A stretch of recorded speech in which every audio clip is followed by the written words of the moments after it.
June 16, 2025, Donald Trump's team just unveiled Trump Mobile, a new wireless service complete with a gold-toned Android phone called the T1. Priced at $499, the US-made handset is launching this fall, while the service begins sooner.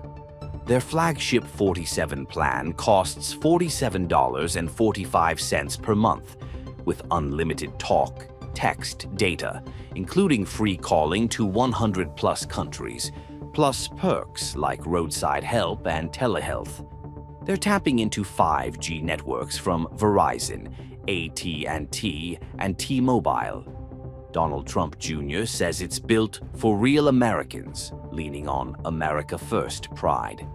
Could this challenge carriers like Apple and boost patriotic tech appeal?